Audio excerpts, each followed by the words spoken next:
like and subscribe and share. Generous YouTube channel. This is how I go road curve turkey. Or may buya. Happy Thanksgiving!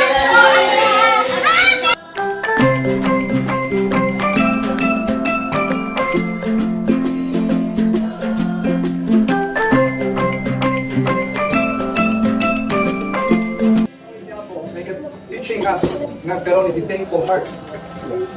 The lesson last Sunday is about thankfulness.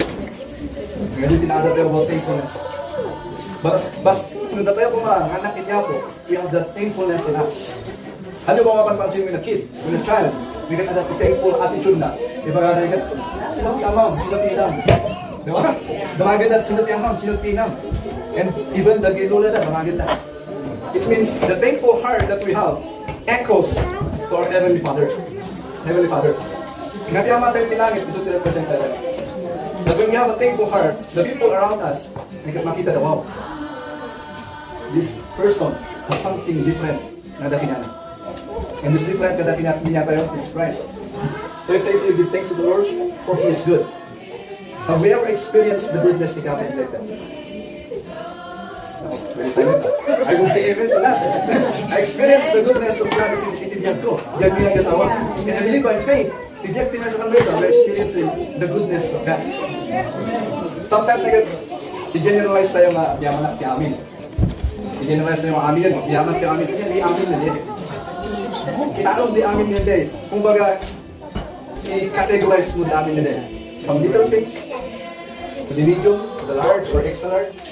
Kinanong mo yan yung narabis siya ako siya. But the greatest thing that the Lord has done in tayo is giving us life in Christ. Kung John 10:10, the enemy comes to steal, and to destroy. Yung pala ni Jesus, I have come to give abundant life. Abundant life. Life, abundant eternally, that expressed outwardly, physically. So, goodness, ngayon may isang characteristic niya ako. Goodness is one characteristic, or in other words, attributes of God. That God is a good God. If we don't see that God is a good God, then something is wrong in our life. So makita tayo maligad, it's so good. Sometimes the people basahan sa the Old Testament and they constantly jump to the conclusion that God is not good. Kasi nagaduit namin ng kumbaga the feelings, the wars. But if we truly look, noon niya tinaramit hindi ako ay God is a good God, always providing way para kanya tayo. He should not be first, siya take initiative na tumulong din natin. Have you realized that? Nati ako ito yung first na tulong kanya tayo.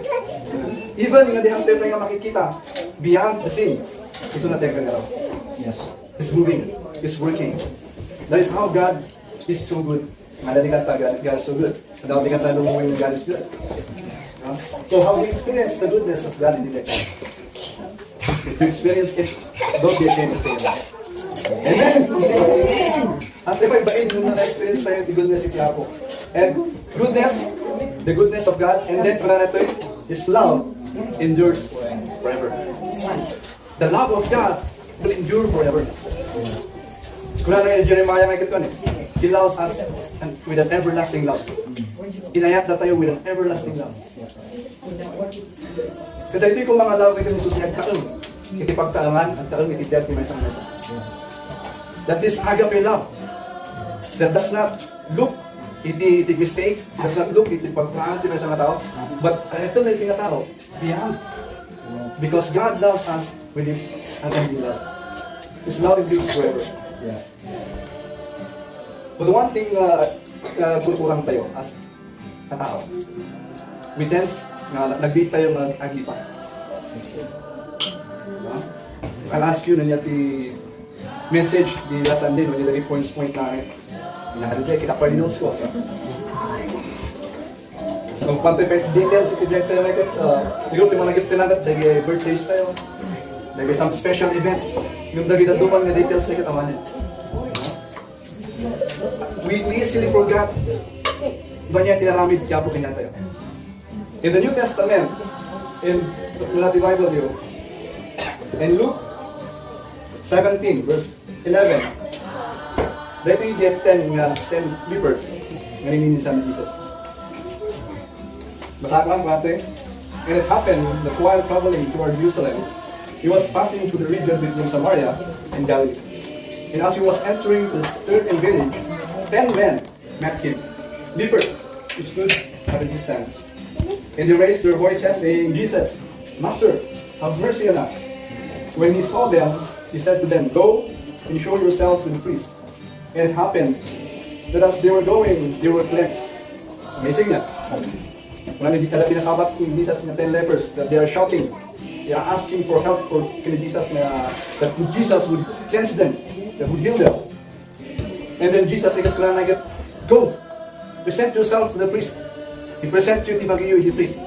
And as they were going to the priest, then nagasan na, nadalusan na. Let's continue. It happened that as they were going, they were cleansed. But one of them, when he saw that he was healed, turned back facing God with a loud voice. Then he fell on his face at his feet, giving thanks to him. And he was a Samaritan.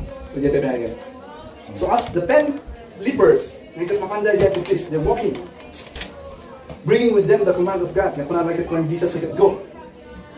He did not tell anything. Simple words. Just go to the priest and present yourself. And then as they were going, as they were walking, these 10 lepers, agasan na. Nanginisan na naging 10 lepers na naging. But this one guy, na nakita na nga nanginisan ni Suna, nagasan ni Suna, he went back to Jesus. With a loud voice, nagpupukaw si Suna with this thankful heart and praising God. No? Isn't that amazing? That sometimes we have experienced the goodness of God like that. It is setting to ka na it's kumbaga very comfortable. The Christianity is very comfortable. No? That we can just enjoy the tibiyag tayo. That we can just do the thing that we want to do. Compared to the other country, they are suffering in their faith. They are suffering. In their suffering, they are thankful. Because through the suffering, they have experienced the blessing of God. Hatimat ko mga lipatin that in our comfort zone, nagkatatimat ko mga lipatin, nagpasalamat niya ako. That we should always go back at the beginning that we have first met Christ. We have experienced the kaayat na kanyata. We have seen the blessing, we have seen the great na promise niya po kanyata, salvation through Christ. Nagkatatimat mga lipatin niya. That if we forget mo niya tiramit niya po kanyata, it's very easy to complain. It's very easy na agsublit tayo na nagkaroon tayo timambling mamambol din mouth step. Just complaining. Magkaroon tayo ng mga grateful heart. But if we're having a grateful heart, puso tayo, reflect tayo, yapo. God. We're reflecting God, reflect tayo.